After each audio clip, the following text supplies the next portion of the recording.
Assalamualaikum warahmatullahi wabarakatuh. Perkenalkan, nama saya Dapir Maufan Nadib dari kelas manajemen 25B NPM 254 11143. Halo semuanya, selamat datang di video saya. Kali ini saya akan mengulas sebuah buku yang sangat menyentuh dan penuh makna. Buku ini bukan hanya menghadirkan kisah fiksi, tapi juga merefleksikan sebuah sejarah kelam yang pernah terjadi di negara kita tercinta, Indonesia. Judul bukunya adalah Laut Bercerita, ditulis oleh Leila S. Chudori. Buku ini saya temukan di perpustakaan universitas, dan begitu saya mulai membaca, saya langsung tenggelam dalam alur ceritanya. Saya percaya buku ini bukan sekedar hiburan, tapi juga sebuah bentuk edukasi dan perenungan bagi kita semua, terutama generasi muda yang seringkali tidak begitu akrab dengan sejarah yang tak diajarkan secara tuntas di sekolah.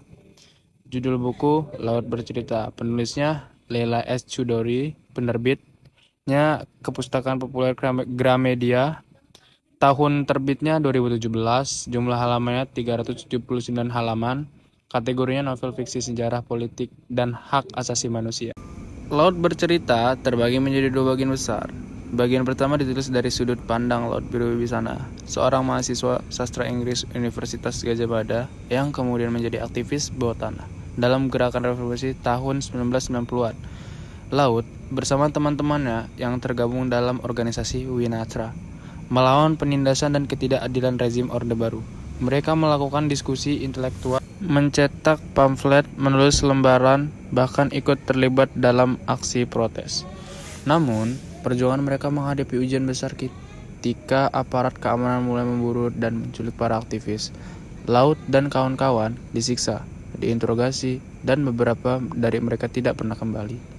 Bagian kedua buku ini dituturkan oleh Asmara Jati, adik perempuan Laut.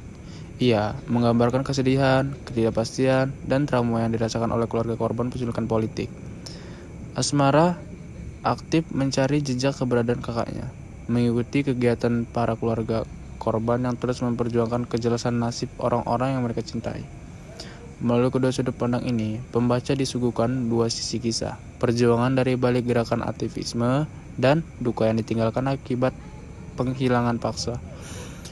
Menurut saya pribadi, novel ini bukan hanya menculik tapi juga membuka mata. Leila S. Chudori berhasil meramu fakta sejarah dan fiksi dengan begitu halus dan menyayat.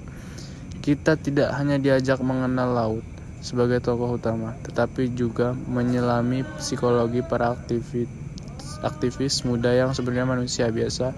Mereka punya keluarga, impian, cinta, dan ketakutan.